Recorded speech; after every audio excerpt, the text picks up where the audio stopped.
പെരുന്നാൾ ആഘോഷത്തിന്റെ ഒരു ഭാഗത്തിൽ തന്നെയാണ് ജീവിച്ചുകൊണ്ടിരിക്കുന്നത് എന്ന് നമുക്കറിയാം. വലിയ പെരുന്നാള് 4 ദിവസമാണ് എന്നും അയ്യാമത്ത് ശരിക്കുന്ന ദിവസങ്ങളിലും പെരുന്നാൾ ആഘോഷിക്കുന്നത് ഇസ്ലാം അനുവദിച്ച അല്ലെങ്കിൽ ചെയ്യേണ്ടുന്ന ഒരു സംഗതി തന്നെയാണ് എന്ന് നമുക്ക് മനസ്സിലാക്കാൻ സാധിക്കും. അതുകൊണ്ട് തന്നെയാണ് നമ്മൾ സാധാരണ പെരുന്നാളിന് ചൊല്ലുന്ന തക്ബീറുകൾ അയ്യാമത്ത് ശരീക്കിന്റെ 13ാമത്തെ ദിവസം അസർ വരെ ചൊല്ലാം, നമസ്കാരങ്ങൾക്ക് ശേഷം അല്ലാത്ത സന്ദർഭങ്ങളിലൊക്കെ എന്ന് നമ്മൾ മനസ്സിലാക്കിയിട്ടുണ്ട്. ഏതായാലും ബലിപെരുന്നാളുമായി ബന്ധപ്പെട്ടുകൊണ്ട് മഹാനായ ഇബ്രാഹിം നബി അലൈഹി സ്വലാത്തു വസ്സലാമിന്റെ ചരിത്രം പല പ്രാവശ്യങ്ങളായി നമ്മൾ കേട്ട് മനസ്സിലാക്കിയതാണ്. ഇബ്രാഹിം നബി അലൈഹി സ്വലാത്തു വസ്സലാം ഉലുൽ അസ്മിൽപ്പെട്ട 5 പ്രവാചകന്മാരെ ഇസ്ലാം കണക്കാക്കുന്നത് ഉലുൽ അസ്മിൽപ്പെട്ട പ്രവാചകന്മാരെ എന്നാണ്. അതില് നൂഹ് നബി അലൈഹി സ്വലാത്തു വസ്സലാം ഉണ്ട്, ഇബ്രാഹിം നബി അലൈഹി സ്വലാത്തു വസ്സലാം, മൂസ നബി അലൈഹി സ്വലാത്തു വസ്സലാം, ഈസ നബി അലൈഹി സ്വലാത്തു വസ്സലാം, അന്തിമ പ്രവാചകൻ മുഹമ്മദ് റസൂലുള്ളാഹി സ്വല്ലല്ലാഹു അലൈഹി വസല്ലം. ഈ 5 പേരാണ് ഉലുൽ അസ്മിൽപ്പെട്ട പ്രവാചകന്മാരായി കണക്കാക്കുന്നത്. ഇബ്രാഹിം നബി അലൈഹി സ്വലാത്തു വസ്സലാമിന്റെ ചരിത്രം നമ്മൾ വിശദമായി നമ്മൾ കേട്ട് മനസ്സിലാക്കി വരാം. ആ ഇബ്രാഹിം നബി അലൈഹി സ്വലാത്തു വസ്സലാമിന്റെ ചരിത്രത്തിൽ നിന്നുള്ള അദ്ദേഹത്തിന്റെ വ്യക്തിത്വം നമ്മൾ കൃത്യമായി അനുധാവനം ചെയ്യണമെന്ന് വിശുദ്ധ ഖുർആൻ നമുക്ക് പഠിപ്പിച്ചു തരുന്നുണ്ട്. സുമ്മ ഔഹൈനാ ഇലൈക അനിത്തബ മില്ലത്ത ഇബ്രാഹിം ഹനീഫ. ഇബ്രാഹിം നബി അലൈഹി സ്വലാത്തു വസ്സലാമിന്റെ മില്ലത്ത് പിന്തുടരണമെന്നാണ് അള്ളാഹു നമ്മോട് പറയുന്നത്. അപ്പൊ എന്താണ് ഇബ്രാഹിം നബി അലൈഹി സ്വലാത്തു വസ്സലാമിന്റെ മില്ലത്ത്? ആ മില്ലത്ത് അദ്ദേഹത്തിന്റെ വ്യക്തിത്വം, ആ വ്യക്തിത്വം ഖുർആൻ ഒരു പല ആയത്തുകളിലായി ഏകദേശം 10ലധികം വിശേഷണങ്ങൾ, സ്വഭാവ മഹിമകൾ ഇബ്രാഹിം നബി അലൈഹി സ്വലാത്തു വസ്സലാമിന്റെ ഖുർആൻ പരാമർശിക്കുന്നുണ്ട്. നമ്മൾ ആലോചിക്കേണ്ടത്, ഈ ഇബ്രാഹിം നബി അലൈഹി സ്വലാത്തു വസ്സലാമിന്റെ ഈ സ്വഭാവ വിശേഷണങ്ങൾ അള്ളാഹു എടുത്തു പറഞ്ഞതിൽ എന്റെ ജീവിതത്തിൽ അതിലേതുണ്ട്? എന്റെ സ്വഭാവം എങ്ങനെയാണ്? ഖുർആൻ എന്തുകൊണ്ടാണ് ഇബ്രാഹിം നബി അലൈഹി സ്വലാത്തു വസ്സലാമിനെ ഇത്രമാത്രം എടുത്തു പറഞ്ഞത്? മാത്രമല്ല വിശുദ്ധ ഖുർആൻ സൂറത്ത് മുംതഹിനിൽ കാണാൻ സാധിക്കും, ഖദ് കാനത് ലക്കും ഉസ്വത്തുൻ ഹസനത്തുൻ ഫീ ഇബ്രാഹിം. തീർച്ചയായും ഇബ്രാഹിം നബി അലൈഹി സ്വലാത്തു വസ്സലാമിന്റെ ജീവിതത്തിൽ നിങ്ങൾക്ക് നല്ല ഗുണപാഠമുണ്ട് എന്നാണ്. അപ്പൊ നമ്മൾ ഇബ്രാഹിം നബി അലൈഹി സ്വലാത്തു വസ്സലാമിന്റെ ചരിത്രം മാത്രം കേട്ടുപോയാൽ പോരാ, അത് നമുക്ക് അറിയാം. പക്ഷെ ആ മഹാമനീഷിയുടെ സ്വഭാവ വിശേഷണങ്ങൾ അത് എന്റെ ജീവിതത്തിലുണ്ടോ എന്ന് നമ്മൾ പരിശോധിക്കേണ്ടതുണ്ട്. വിശുദ്ധ ഖുർആൻ പല സ്ഥലങ്ങളിലായി അദ്ദേഹത്തിന്റെ സ്വഭാവങ്ങൾ പറയുന്നുണ്ട്. സൂറത്ത് നഹ്ലിൽ 2-3 ആയത്തുകളിൽ അല്ലാഹു തആല സൂചിപ്പിക്കുന്നു. 120, 121, 122 ആയത്തുകളിൽ വളരെ കൃത്യമായി ഇബ്രാഹിം നബി അലൈഹി സ്വലാത്തു വസ്സലാമിന്റെ സ്വഭാവം എടുത്തു പറയുന്നത് എന്തിനാ? എന്നിട്ട് നിങ്ങൾക്ക് അദ്ദേഹത്തിൽ മാതൃകയുണ്ട് എന്ന് വന്ന പറയാം. അപ്പൊ എന്തായിരിക്കണം? നമ്മൾ ആ ചരിത്രം കേൾക്കാനല്ല, ഇങ്ങനെ 4000 വർഷങ്ങൾക്ക് മുമ്പ് ഒരു പ്രവാചകൻ ഇബ്രാഹിം നബി അലൈഹി സ്വലാത്തു വസ്സലാം ജീവിച്ചിരുന്നു എന്ന് പഠിക്കാൻ വേണ്ടി മാത്രമല്ല, അതൊരു പഠനം തന്നെയാണ്. അതിന് ഉപരിയായി ആ മഹാമനീഷിയുടെ ജീവിതത്തിൽ അള്ളാഹു എടുത്തു പറഞ്ഞിരിക്കുന്ന സിഫത്തുകൾ, വിശേഷണങ്ങൾ എന്റെ ജീവിതത്തിലുണ്ടോ? ഇല്ലെങ്കിൽ അതെങ്ങനെ എന്റെ ജീവിതത്തിൽ ഉണ്ടാക്കാൻ പറ്റും? ഇത് നമ്മൾ പരിശോധിക്കേണ്ട സംഗതിയാണ്. വിശുദ്ധ ഖുർആൻ സൂറത്ത് നഹ്ലിലെ 120ാമത്തെ ആയത്തിൽ എന്താ 4 വിശേഷണങ്ങൾ പറയുന്നുണ്ട്. ആയത്തിൽ ഇന്ന ഇബ്രാഹിം കാന ഉമ്മത്തൻ ഖാനിതൻ ലില്ലാഹ് ഹനീഫൻ വലം യകുൻ മിനൽ മുശ്രിക്കീൻ. ഇബ്രാഹിം നബി അലൈഹി സ്വലാത്തു വസ്സലാമിന്റെ 4 വിശേഷണങ്ങളാണ് ആയത്തിൽ പറയുന്നത്. ഒന്ന്, കാന ഉമ്മത്തൻ, അദ്ദേഹം ഒരു സമൂഹമായിരുന്നു. നമ്മൾ പഠിക്കേണ്ട, പഠനം നടത്തേണ്ട ഒരു സംഗതിയാണ്. ഇബ്രാഹിം നബി അലൈഹി സ്വലാത്തു വസ്സലാം എന്ന് പറയുന്ന ഒരു വ്യക്തിയാണ്. പക്ഷെ ആ ഒരു വ്യക്തിയെ ഖുർആൻ ഉപയോഗിച്ചിരിക്കുന്നത് ഉമ്മത്ത് എന്നാണ്. അപ്പൊ എന്താ? അദ്ദേഹം ഒരു ഉമ്മത്തിനെ പോലെയാണ് ജീവിച്ചത് എന്നാണ് അതിനർത്ഥം. ഒരു നേതൃത്വം അദ്ദേഹത്തിനുണ്ടായിരുന്നു, നേതൃഗുണം അദ്ദേഹത്തിനുണ്ടായിരുന്നു. സമൂഹത്തിനും സമുദായത്തിനും മാതൃകാപരമായിട്ടുള്ള ഒരു ഉത്തമ നേതാവായിരുന്നു ഇബ്രാഹിം നബി അലൈഹി സ്വലാത്തു വസ്സലാം എന്നാണ്. ഇപ്പൊ നമ്മൾ ജീവിക്കുന്ന ചുറ്റുപാടിൽ, നമ്മൾ ജീവിക്കുന്ന സമൂഹത്തിൽ നമുക്ക് ആ നേതൃത്വം ഉണ്ടാക്കാൻ നമുക്ക് സാധിക്കുന്നുണ്ടോ? ഇതാണ് നമ്മൾ ചോദിക്കേണ്ടത്. ഇബ്രാഹിം നബി ഉമ്മത്തായിരുന്നു എന്ന് പറയുമ്പോൾ നമ്മൾ പഠിക്കേണ്ടത് എന്നെ കൊണ്ട് ഒരു ഉമ്മത്താകാൻ സാധിക്കുന്നുണ്ടോ? നമ്മുടെ മഹല്ലിലോ നമ്മുടെ സമൂഹത്തിലോ നമ്മുടെ കുടുംബത്തിലോ ഒരു നേതൃപരമായ ഗുണകരമായ സ്വഭാവങ്ങൾ നമ്മളിലുണ്ടോ? ഇത് നമ്മൾ പരിശോധിക്കേണ്ടതാണ്. ഇത് ഇബ്രാഹിം നബി അലൈഹി സ്വലാത്തു വസ്സലാമിൽ ഉണ്ടായിരുന്ന സംഗതിയാണ്. ഇല്ലെങ്കിൽ അത് ഉണ്ടാക്കിയെടുക്കണം. ഇത് ഉണ്ടാക്കിയെടുക്കാൻ ഒരുപാട് സംഗതികൾ ചെയ്യേണ്ടതുണ്ട്. നല്ല ഒരു നേതാവാകണമെങ്കിൽ, നല്ലൊരു നേതൃത്വത്തിന്റെ ഗുണം ഉണ്ടാകണമെങ്കിൽ അയാളിൽ ഒരുപാട് സ്വഭാവങ്ങൾ ഉണ്ടാകണം. നമുക്ക് വിശദീകരിക്കാൻ നമുക്ക് സമയമില്ല. അയാൾ നിസ്സഹനവും അതുപോലെ തന്നെ ക്ഷമയും വിട്ടുവീഴ്ചയും സമൂഹത്തിന് ഉപകാരപ്രദമാകുന്ന സംഗതികൾ ചെയ്യുവാനും നല്ല വ്യക്തിത്വമായി അയാൾ ജീവിച്ച് മാതൃക കാണിക്കുകയും ചെയ്യണം. അപ്പോഴേ നമ്മളൊരു ഉമ്മത്തായി മാറാൻ പറ്റും. രണ്ടാമത് അല്ലാഹു അവിടെ സൂചിപ്പിച്ചിരിക്കുന്ന അദ്ദേഹം ഖാനിതൻ ലില്ലാഹ്. ഇതൊക്കെ നമ്മൾ ആലോചിക്കണം. അദ്ദേഹം ഖാനിതൻ ലില്ലാഹ്, അല്ലാഹുവിനോട് നല്ല ഭക്തിയുള്ള മനുഷ്യനായിരുന്നു. നമുക്ക് സമൂഹത്തിന്റെയും സമുദായത്തിന്റെയും കാര്യങ്ങളൊക്കെ നോക്കി നടക്കുമ്പോ അത് ആ ഒരു ഗുണം ഉണ്ടാകുന്നതോട് കൂടി തന്നെ ഖാനിതൻ ലില്ലാഹ്, അല്ലാഹുവിനോട് ചെയ്യേണ്ടുന്ന ഭക്തിയിലും ഒതുക്കത്തിലും അനുസരണത്തിലും ആ മഹാനായ പ്രവാചകൻ ഇബ്രാഹിം നബി അലൈഹി സ്വലാത്തു വസ്സലാം ഒരു വിട്ടുവീഴ്ച ചെയ്തിരുന്നില്ല. പടച്ചവനോട് ചെയ്യേണ്ട കാര്യങ്ങൾ വളരെ വിനയത്തോടുകൂടി, ഒതുക്കത്തോടുകൂടി, ഭക്തിയോടുകൂടി അദ്ദേഹം ചെയ്തിരുന്നു. അത് നമ്മുടെ ജീവിതത്തിലുണ്ടോ നമ്മൾ ആലോചിക്കുക. ഇതിനാണ് ഞാൻ സൂചിപ്പിക്കുന്നത്. ഇബ്രാഹിം നബി അലൈഹി സ്വലാത്തു വസ്സലാം അങ്ങനെ ഉണ്ടായിരുന്നു എന്ന് പഠിക്കാനല്ല, ഞാൻ അള്ളാഹുവിനോട് ഭക്തി കാണിക്കേണ്ട സന്ദർഭങ്ങളിൽ ഭക്തി കാണിക്കുന്നുണ്ടോ, എന്നിൽ അതുപോലെ തന്നെ ഒതുക്കമുണ്ടോ? കാണിക്കും പറഞ്ഞാൽ അർത്ഥങ്ങളൊക്കെ ഇനി വരും. ജീവിതത്തിൽ പടച്ചവനോട് ഒതുക്കമുണ്ടോ? അല്ല പറയുന്നത് അനുസരിക്കാൻ ഞാൻ തയ്യാറുണ്ടോ? അങ്ങനെ ഒതുക്കമുള്ള ഒരു മനസ്സിന്റെ ഉടമയാണോ ഞാൻ? ഇത് നമ്മൾ ആലോചിക്കാം. മൂന്നാമത് എന്താ അദ്ദേഹത്തിന്റെ വിശേഷണം പറഞ്ഞിരിക്കുന്നത് അദ്ദേഹം ഹനീഫ് ആയിരുന്നു.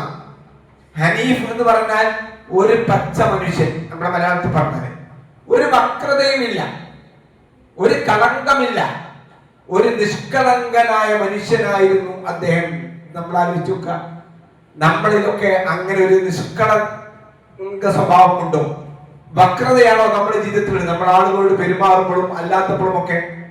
അപ്പൊ ഇബ്രാഹിം നബിയെ അള്ളാഹു എടുത്തു പറയാനുള്ള കാരണം അദ്ദേഹത്തിന്റെ മൂന്നാമത്തെ വിശേഷണമായി പറഞ്ഞിരിക്കുന്നത് നിഷ്കളങ്കനായ ഒരു മനുഷ്യനായിരുന്നു, കളങ്കമില്ലാത്ത ഒരു മനുഷ്യനായിരുന്നു. അങ്ങനത്തെ നേർക്കുനേരെ, അതാണ് നമ്മൾ പറയുന്നത്, നേർക്കുനേരെയുള്ള ഒരു സമീപനമായിരുന്നു ഇബ്രാഹിം നബി അലൈഹി സ്വലാത്തു വസ്സലാമിന്റെ സ്വഭാവം. നാലാമത് അല്ലാഹു തആല ആയത്തിൽ വിശദീകരിക്കുന്നത് ശിർക്കുമായി യാതൊരു കോംപ്രമൈസ് ചെയ്യാനും അദ്ദേഹം തയ്യാറായിരുന്നില്ല. ഇസ്ലാമിന്റെ ഏറ്റവും കഠിന വിരോധമായ ശിർക്കുമായി ഒരു കോംപ്രമൈസിനും ആ പ്രവാചകൻ തയ്യാറായിരുന്നില്ല. ഇനി നമ്മൾ ആലോചിക്കണം. ഇതൊക്കെ പറയുമ്പോൾ ഓരോ ഇബ്രാഹിം നബിയുടെ സ്വഭാവങ്ങൾ പറയുമ്പോൾ എന്റെ മനസ്സിൽ എന്താണ് അതിലുള്ളത്, നിലപാട് എന്താണ്? ഇബ്രാഹിം നബി അലൈഹി സ്വലാത്തു വസ്സലാമിന്റെ നിലപാട് ശിർക്കുമായി യാതൊരു കോംപ്രമൈസും നമ്മൾ മനസ്സിലാക്കിയിട്ടുണ്ട്. ഇബ്രാഹിം നബിയെ കുറിച്ച് പറയുന്ന ആയത്തിന്റെ അവസാനത്തിലൊക്കെ ഇത് ബന്ധപ്പെട്ട ആയത്തുകളാണ്. വലം യകും മിനൽ മുശ്രിക്കീൻ വമാ അന മിനൽ മുശ്രിക്കീൻ വമാ കാന മിനൽ മുശ്രിക്കീൻ. ബൗദ്ധ വിശ്വാസവുമായി യാതൊരു, നമ്മുടെ ആദർശം, എന്റെ പ്രിയപ്പെട്ട മുജാഹിദുകളെ നമ്മൾ മനസ്സിലാക്കുക. ഇബ്രാഹിം നബി അലൈഹി സ്വലാത്തു വസ്സലാം കറകളഞ്ഞ തൗഹീദിന്റെ വാഹകനായിരുന്നു, അതിന്റെ പ്രബോധകനായിരുന്നു. അവിടെ തന്റെ വിശ്വാസങ്ങൾക്ക് വിരുദ്ധമാകുന്ന ഒന്നിനോടും അദ്ദേഹം രാജിയായില്ല.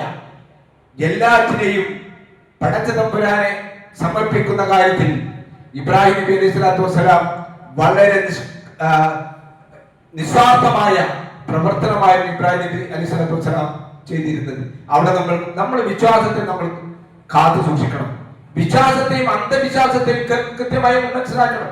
ഇപ്പൊ ഈ അടുത്ത കാലത്ത് നിങ്ങൾ ശ്രദ്ധിച്ചിട്ടുണ്ടായിരിക്കും ഇല്ലേ, സംസ്ഥാന സർക്കാർ രൂപീകരണവുമായി ബന്ധപ്പെട്ടുകൊണ്ട് നമ്പർ 13 എന്ന കാർഡ് അത് ഉപയോഗിക്കുന്നത് ശരിയാണോ, ശരിയല്ലേ? അവിടെ വിശ്വാസവും അന്ധവിശ്വാസവുമായി പോരടിക്കുകയാണ്, ഏറ്റുമുട്ടുകയാണ്. നമ്പർ 13 തങ്ങളുടെ വിശ്വാസത്തിന് വിരുദ്ധമാണ്. അങ്ങനെ ഒരു വാഹനം ഉപയോഗിച്ചാൽ, അങ്ങനെയുള്ള നമ്പറിലുള്ള ഒരു വീട്ടിൽ താമസിച്ചാൽ അപകടമുണ്ടാകും, ബുദ്ധിമുട്ടുകൾ ഉണ്ടാകും എന്ന് വിശ്വസിക്കുന്ന ഒരു സമൂഹത്തിൽ ഒരു മാന്യനായ വ്യക്തി അതിനെ ചോദ്യം ചെയ്തു. ആ അന്ധവിശ്വാസത്തെ അത് അന്ധവിശ്വാസമാണ് എന്ന് തെളിയിച്ചു. അത് വളരെ തന്റേടപരമായ പ്രവർത്തനമാണ്. ഇത് നമ്മുടെ മനസ്സിലുണ്ടാകണം. ജീവിതത്തിൽ അന്ധവിശ്വാസങ്ങൾ കടന്നു വരാൻ ഒരുപാട് സാധ്യതകളുണ്ട് നമ്മുടെയൊക്കെ ജീവിതത്തിൽ, നമ്മുടെ കുടുംബത്തിൽ. നമ്മുടെ ഭാര്യമാരിൽ നിന്നുണ്ടാകാം, നമ്മുടെ മക്കളിൽ നിന്നുണ്ടാകാം, കുടുംബങ്ങളിൽ നിന്നുണ്ടാകാം. ഒരു വിഷയം വരുമ്പോൾ അത് അങ്ങനെയല്ലേ, അത് നമ്മൾ അങ്ങനെ ചെയ്യണോ ഇങ്ങനെ ചെയ്യണോ, അവിടെ നമ്മുടെ നിലപാട് ഭൗതിക വിശ്വാസവുമായി കൊണ്ട് രാജിയാകുന്ന പ്രശ്നമേ ഇല്ല. ഇത് ഇബ്രാഹിം നബി അലൈഹി സ്വലാത്തു വസ്സലാമിന്റെ നാലാമത്തെ സ്വഭാവമായി വിശുദ്ധ ഖുർആൻ എടുത്തു പറയുകയാണ്. അതുപോലെ തന്നെ തൊട്ടടുത്ത ആയത്തിൽ അല്ലാഹു തആല സൂചിപ്പിക്കുന്നത് ഷാക്കിറൻ ലി അൻഉമിഹി, ഇബ്രാഹിം നബിയുടെ മറ്റൊരു സ്വഭാവം എന്താണ് പറഞ്ഞത്? അദ്ദേഹം അല്ലാഹു അദ്ദേഹത്തിന് ചെയ്തു കൊടുത്തിരിക്കുന്ന അനുഗ്രഹത്തിന് നന്ദി കാണിക്കുന്നവനായി. ഷാക്കിർ എന്നാൽ നന്ദി കാണിക്കുന്നവനാണ്. ഇത് നമ്മളൊക്കെ ശരിക്കും ആലോചിക്കണം. ഇബ്രാഹിം നബി നന്ദി കാണിച്ചു നമ്മൾ മനസ്സിലാക്കിയാൽ പോരാ. നമ്മൾ നമ്മളെ കുറിച്ചൊക്കെ പഴയതൊക്കെ ഒന്ന് ആലോചിക്കുക. നമ്മൾ ആരായിരുന്നു, നമ്മൾ എവിടെയായിരുന്നു, നമ്മുടെ കുട്ടിക്കാലത്ത് നമ്മുടെ സാമ്പത്തിക നില എന്തായിരുന്നു, എങ്ങനത്തെ വീട്ടിലായിരുന്നു നമ്മൾ താമസിച്ചിരുന്നത്, എങ്ങനത്തെ ഭക്ഷണമായിരുന്നു നമ്മൾ കഴിച്ചിരുന്നത്, എങ്ങനത്തെ വസ്ത്രമായിരുന്നു നമ്മൾ കഴിച്ചിരുന്നത്, ധരിച്ചിരുന്നത്, നമ്മൾ ഇതൊക്കെ ആലോചിക്കണം. അള്ളാഹു നമുക്ക് ശുക്ർ ചെയ്ത് അള്ളാഹു നമുക്ക് അനുഗ്രഹം നൽകിയിട്ടുണ്ടോ? അള്ളാഹുവിന്റെ അനുഗ്രഹം നമുക്ക് കിട്ടിയിട്ടുണ്ടോ ഇല്ലേ? ഒരു 10-25 ഒരു 30 കൊല്ലക്കാലത്തിന് മുമ്പ് നമ്മുടെയൊക്കെ ജീവിതത്തിന്റെ അവസ്ഥ എന്തായാലും സഹോദരന്മാർ, എല്ലാവരുടെയും അവസ്ഥ ആലോചിക്കുക. ഇപ്പൊ പലപ്പോഴും നമ്മൾ പെരുന്നാളിന്റെ ഭക്ഷണത്തിന് രുചി പോരാ എന്ന് നമ്മൾ പറയാറുണ്ട്. നമുക്ക് ആർക്കും പെരുന്നാളിന്റെ ഭക്ഷണം ഒരു വിഷയമേ അല്ല. കാരണം എന്ത് ഭക്ഷണമാണോ അത് ഉണ്ടാക്കാൻ നമുക്ക് ഇന്ന് സാധിക്കും. ഭക്ഷണങ്ങൾക്ക് രുചിയില്ല ഇന്ന്. പക്ഷേ പണ്ട് കാലഘട്ടങ്ങളിലുള്ള ഇല്ലേ, നമ്മുടെയൊക്കെ ഒപ്പമ്മമാർ, നമ്മുടെയൊക്കെ കുട്ടിക്കാലത്ത് നമ്മൾ കഴിച്ചിരുന്ന വളരെ ലളിതമായ ഭക്ഷണം, ആ ഭക്ഷണത്തിന്റെ രുചി ഇന്നും നമ്മുടെ നാവിലുണ്ട്. എന്താ കാരണം? അന്ന് പട്ടിണിയായിരുന്നു, അന്ന് ചോറില്ല, അന്ന് കഞ്ഞി പോലും ശരിക്കുണ്ടാവില്ല. നിങ്ങൾ ആലോചിച്ച് നോക്കണം. കഞ്ഞി പോലും നമ്മൾ കുടിക്കുന്ന സമയത്ത് ഇല്ലേ, അതിൽ കുറച്ച് വറ്റുകൾ വളരെ സമർത്ഥമായി ആട്ടിമുക്കി എടുക്കാൻ പറ്റുന്ന ആളുകൾ അവരുടെ കയ്യിൽ കൊണ്ട് കോരിയെടുത്താൽ കിട്ടും. വറ്റ് പോലും ഇല്ലാത്ത കാലം. ആ ജീവിതം നമുക്കിന്ന് പോയി. നമുക്ക് ചോറിന് ഒരു നിലയും വിലയില്ല, മാംസത്തിന് നമുക്ക് നിലയും വിലയില്ല. അതുകൊണ്ട് നമ്മൾ ആലോചിക്കുക, അള്ളാഹു നമുക്ക് ഒരുപാട് അനുഗ്രഹങ്ങൾ നൽകി. ഇത് ഞാനും നിങ്ങളും മറക്കാൻ പാടില്ല. നമുക്ക് ഭക്ഷണത്തിന്, നമ്മുടെ പാർപ്പണത്തിന്, നമ്മുടെ ശമ്പളത്തിന്, നമ്മുടെ വരുമാനത്തിന്, നമ്മുടെ വാഹനത്തിന്, എല്ലാറ്റിലും റബ്ബ് നമുക്ക് വാരിക്കോരി നൽകിയിട്ടുണ്ട്. ആ റബ്ബിനോട് നമ്മൾ ശുക്ർ കാണിക്കുന്നുണ്ടോ? ഇബ്രാഹിം നബി അലൈഹി സ്വലാത്തു വസ്സലാമിനെ കുറിച്ച് അല്ലാഹു പറഞ്ഞത് ഷാക്കിറൻ ലി അൻഉമിഹി, അല്ലാഹു അദ്ദേഹത്തിന് കൊടുത്ത ആ കാലഘട്ടങ്ങളിൽ ചെയ്തു കൊടുത്ത നിസാരമായ അനുഗ്രഹങ്ങൾക്ക് പോലും നന്ദി കാണിക്കുന്നവനായിരുന്നു.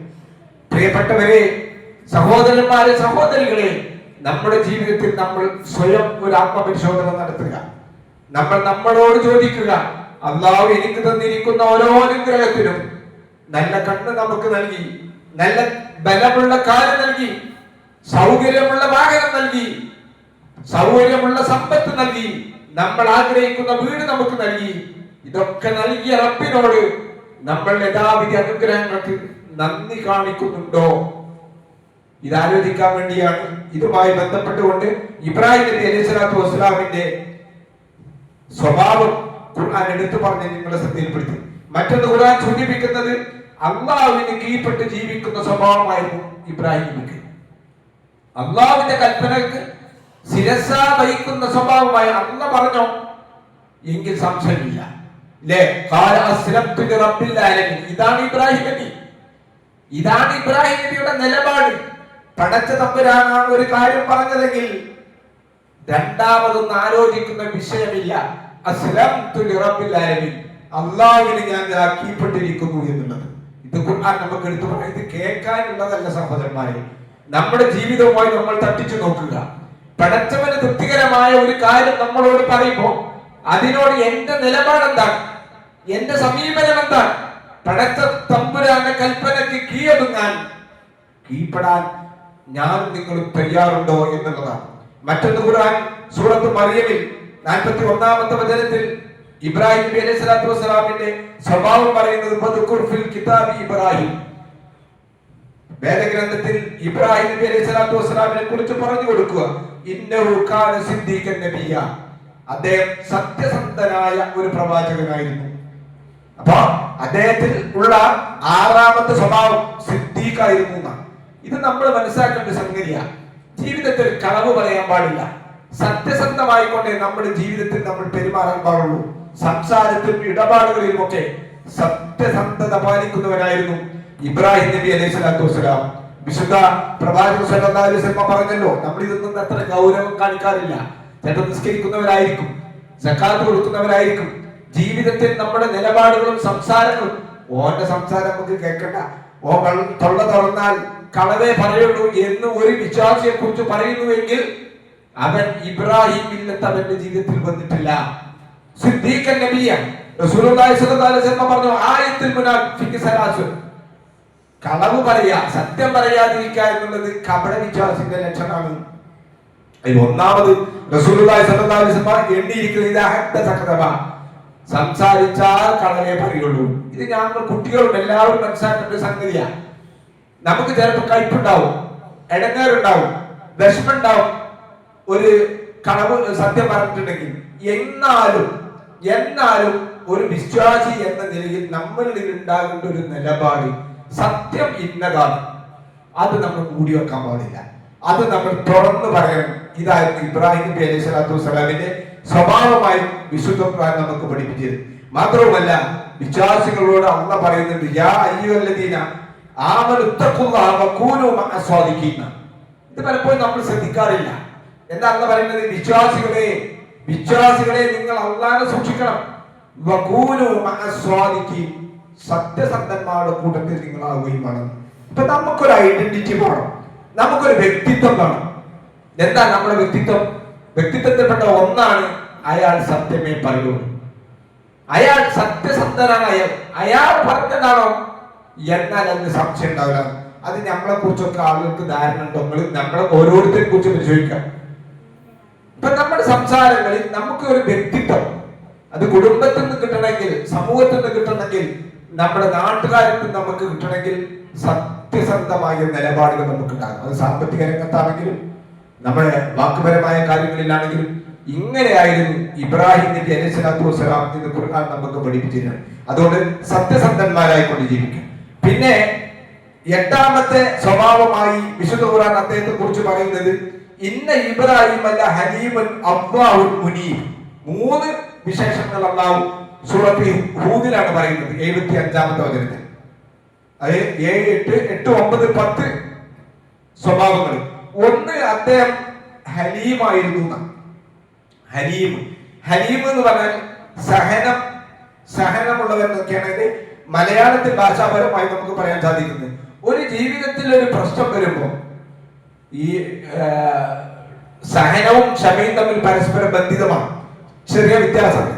എന്നാൽ ജീവിതത്തിൽ ഒരു പ്രശ്നം വരുമ്പോൾ ആ പ്രശ്നത്തോട് വിവേകത്തോടു കൂടി പെരുമാറാൻ സാധിക്കുന്നു എങ്കിൽ അയാൾ ഹിൽമുണ്ട് എന്നതിന്റെ അർത്ഥം. പെട്ടെന്ന് ക്ഷുഭിതനായി പെട്ടെന്ന് പ്രതികരിക്കുന്ന ഒരു സംഗതി ഉണ്ടാകുമ്പോൾ അതിനെ കുറിച്ച് ഒരു എന്താ പറയുക, ഒരു അനാഥ് എന്നാണ് പറയുന്നത്. അനാഥ് ഒരു അവധാനത വേണം.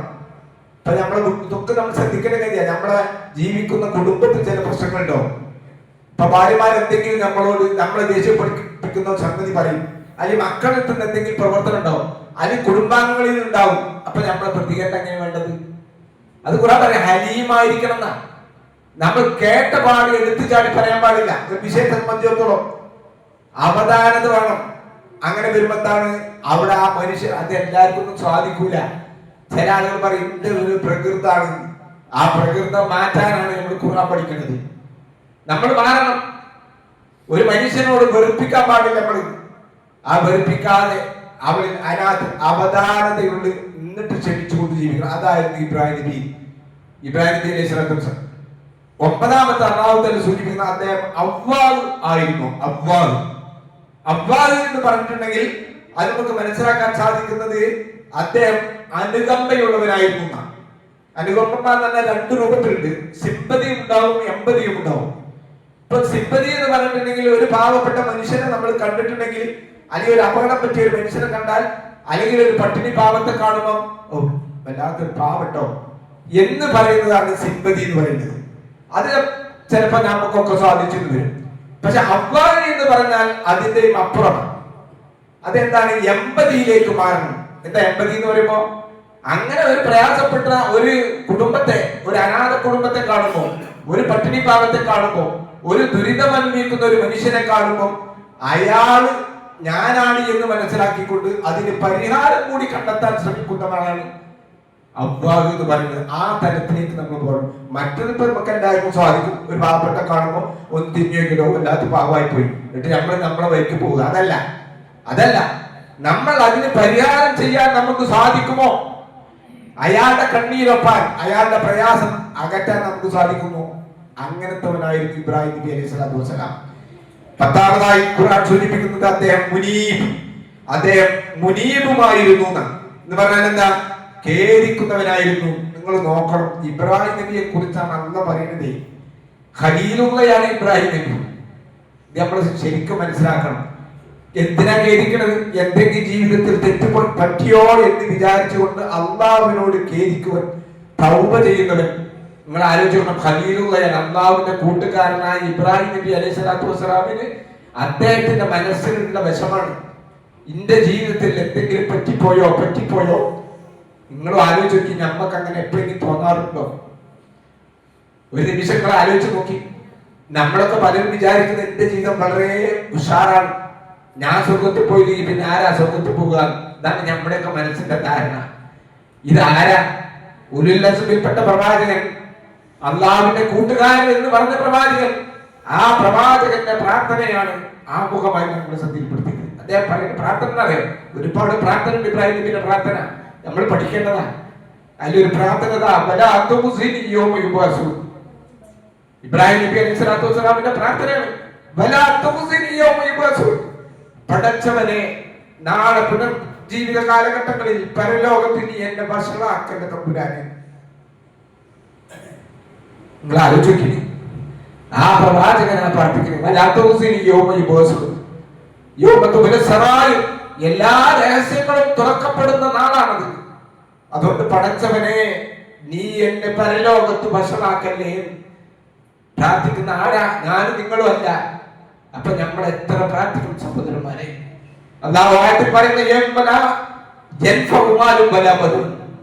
ആ ദിവസം നമ്മുടെ മക്കളോ നമ്മുടെ സന്താനങ്ങളോ ഉപകാരപ്പെടാത്ത ദിവസമാണ്. ഖുർആൻ കൃത്യമായി പഠിപ്പിക്കുക. നമ്മുടെ മക്കള് ഇപ്പൊ നമുക്ക് എന്തെങ്കിലും പ്രയാസമെങ്കിൽ ഇവിടെ നമ്മളെ സഹായിക്കും, സാമ്പത്തികമായി സഹായിക്കും, ശാരീരികമായി സഹായിക്കും, എല്ലാം നമുക്ക് ചെയ്തു തരും. നാളെ പരലോകത്ത് നമ്മളെ മക്കള് നമുക്ക് ഉപകാരം ചെയ്യില്ല. അള്ളാഹ് കൃത്യമായി പറയാ, നമ്മുടെ സമ്പത്തും യാതൊരു ഉപകാരവും നാളെ പരലോകത്ത് നമുക്ക് കിട്ടില്ല. ഇവിടുന്ന് നമ്മൾ സ്വതക്ക ചെയ്തതോ സക്കാത്ത് കൊടുത്തതോ പാപങ്ങളെ സഹായിച്ചതോ അത് മാത്രമേ നമുക്ക് ഉപകാരപ്പെടുള്ളൂ. ഇബ്രാഹിം നബി പറയാണ്, നല്ല മനസ്സോടുകൂടി അള്ളാഹുവിനെ കണ്ടുമുട്ടിയ ആളുകളെ അല്ലാത്തവരൊക്കെ നാളെ പരലോകത്ത് പ്രയാസത്തിലായിരിക്കുമെന്ന് അള്ളാഹു സൂചിപ്പിക്കുകയാണ്. ഇബ്രാഹിം നബിയുടെ പ്രാർത്ഥന കുറെ ഉണ്ട്. നമ്മൾ ആലോചിക്കുക, നമ്മളൊക്കെ ജോലി പ്രവർത്തനം ചെയ്തുകൊണ്ട് ക്ഷീണിച്ചിരിക്കുകയാണ്. നമ്മൾ ഏത് പ്രവർത്തനങ്ങൾ ചെയ്താലും സഹോദരന്മാരെ, എന്ത് സൽക്കർമ്മങ്ങൾ ചെയ്താലും, നമസ്കരിച്ചാലും, ഇപ്പൊ ഉദയത്തുകാലത്തും ഇങ്ങനെ എന്തെല്ലാം പുണ്യകർമ്മങ്ങൾ നമ്മൾ ചെയ്താലും, എന്ത് സക്കാത്ത് കൊടുത്താലും, എന്ത് കൊടുത്താലും പടച്ചോൻ അത് സ്വീകരിച്ചോളണമെന്ന് യാതൊരു ഉറപ്പ് നമുക്കില്ല.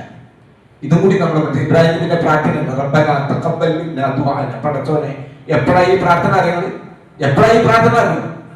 അല്ലാഹു ലോകത്തുള്ള മുസ്ലിങ്ങളുടെ ഇസ്ലാമിക കേന്ദ്രമായ വിശുദ്ധ കാബാലയം പണിതുയർത്തി. ഇബ്രാഹിം നബിയും ഇസ്മായിൽ നബിയും ആ പ്രവാചകന്മാർക്ക് അറിയാം അള്ളാഹിന്റെ പള്ളിയാണ് ഉണ്ടാക്കുന്നത്. പഠിച്ചോണ്ടറിയില്ലേ അള്ളാഹിന്റെ പള്ളിയാണ് ഉണ്ടാക്കുന്നത്? എന്നിട്ടും ആ പ്രവാചകന്മാര് പ്രാർത്ഥിച്ച പ്രാർത്ഥന നമുക്ക് പറഞ്ഞത് എന്തിനറിയാം? നമ്മളെ അമലുമായി നിങ്ങൾ നിൽക്കാൻ പാടില്ല. ഞാൻ നിസ്കരിച്ചില്ലേ, എന്റെ പഠിത്തം സ്വീകരിക്കൂലേ? ഞാൻ ഉദിയ തത്തില്ലേ, എന്താ പഠിത്തം സ്വീകരിക്കൂലേ? ഈ നിലപാടല്ല ഒരു വിശ്വാസികൾ വേണ്ടത്. നമ്മൾ അമല് ചെയ്താലും അമല് ചെയ്താലും റബ്ബിനോട് നമ്മൾ പ്രാർത്ഥിക്കണം. അതാണ് വിശുദ്ധ കാബാലയം പടുത്തുയർത്തിയതിനു ശേഷം റബ്ബേ ഈ നല്ല പ്രവർത്തനം നീ ഞങ്ങളിൽ നിന്ന് സ്വീകരിക്കണേ. അതുകൊണ്ട് വിശ്വാസികളിൽ നിന്ന് ഉണ്ടാകേണ്ടത് എന്താ? നമ്മൾ എന്ത് അമൽസാരികൾ ചെയ്താലും, നിസ്കരിച്ചാലും, എന്ത് സൽക്കർമ്മങ്ങൾ ചെയ്താലും അതിന് ശേഷം പടച്ചോനെ, എന്റെ നമസ്കാരം, എന്റെ നോമ്പ്, എന്റെ സക്കാത്ത്, എന്റെ എല്ലാ പുണ്യകർമ്മങ്ങളും നീ എന്നിൽ നിന്ന് സ്വീകരിക്കണമേ. ഈ ഒരു പ്രാർത്ഥന കൂടി ഇബ്രാഹിം നബിയിൽ ഉണ്ടായിരുന്നു. അതുകൊണ്ട് പ്രിയപ്പെട്ട സഹോദരന്മാരെ, സഹോദരികളെ, ഇബ്രാഹിമുകളാകാൻ നമ്മൾ ശ്രമിക്കുക. ഇബ്രാഹിം നബി അലൈഹി സ്വലാത്തു വസ്സലാമിന്റെ വിശുദ്ധ ഖുർആൻ എടുത്തു പറഞ്ഞിരിക്കുന്ന ഗുണഗണങ്ങൾ അത് ഉൾക്കൊണ്ടുകൊണ്ട് ജീവിക്കാൻ നമ്മൾ ശ്രമിക്കുക. അള്ളാഹു നമ്മളെ അനുഗ്രഹിക്കുക.